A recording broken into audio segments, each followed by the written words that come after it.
Illustrator is a powerful tool, but it can also be overwhelming if you don't know the right techniques. In this video, we'll look at 6 Illustrator features that can help you design faster, stay organised, and work more professionally in 2026. If you've ever centered text inside a shape and it just doesn't look right, you're not imagining it. By default, Illustrator aligns objects using their bounding boxes, not the actual letter shapes, which makes text appear slightly off-center. Here's how to fix that. First, drag a selection around both your text and shape, for example, a circle or rectangle.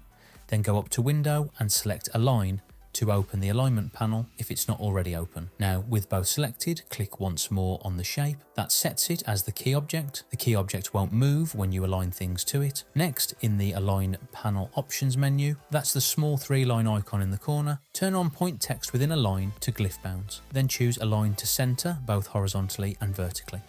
You'll see the text now sits perfectly centered within the shape based on the actual glyphs, not the invisible bounding box.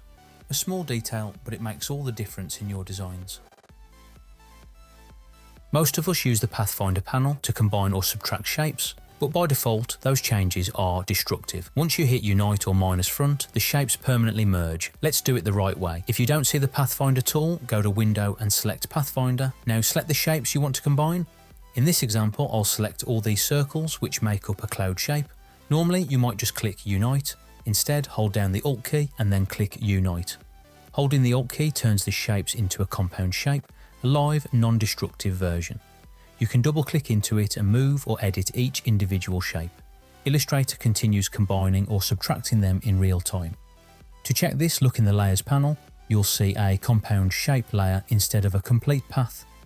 Think of it as the live Pathfinder effect. Flexible, editable, and perfect for iterative design.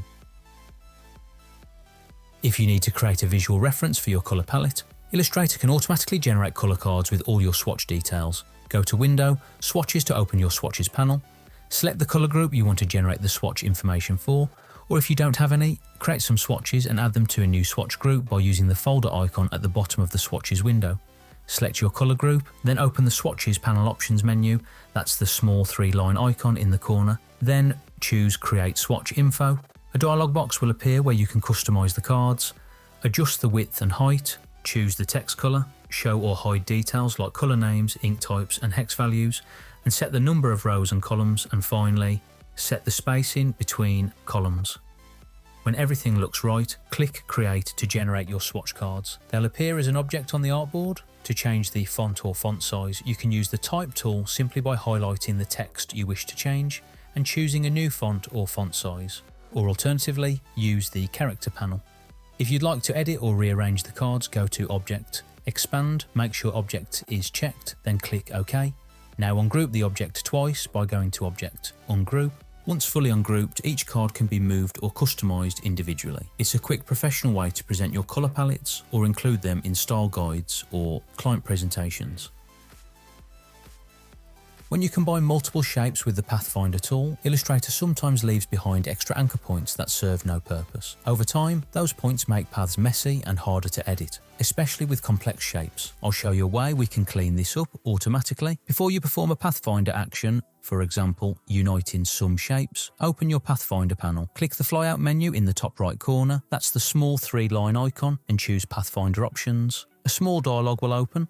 Simply check Remove Redundant Points, then click OK.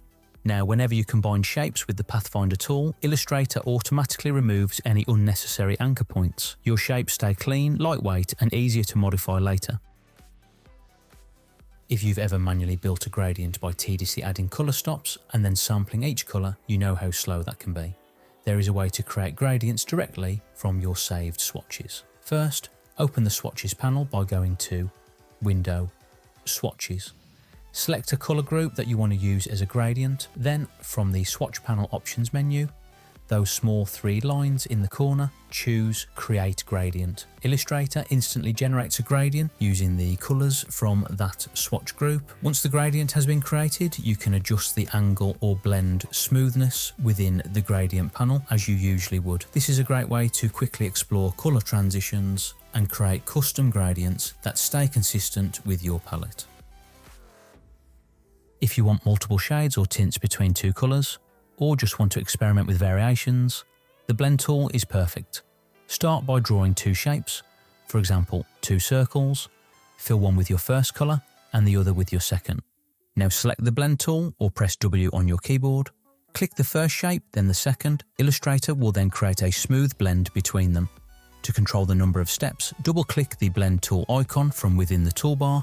In the options window, select specified steps and enter how many variations you want. Click OK and Illustrator updates the blend in real time. For even more control, select the blend and go to Edit, Edit Colours, Recolor Artwork. You can rotate the handles around the colour wheel to explore new colour harmonies, or unlink the colours to create entirely new schemes. This is one of the fastest ways to generate multiple colour options for branding, UI design or illustration work. And that's it. 6 Adobe Illustrator techniques to master in 2026. Each of these features can save time, reduce frustration and help you design more confidently. Thanks for watching. Don't forget to subscribe to the channel if you want more graphic design tips and tricks. Give the video a like if you found this video useful. And as always, until next time, I'll see you all in the next one.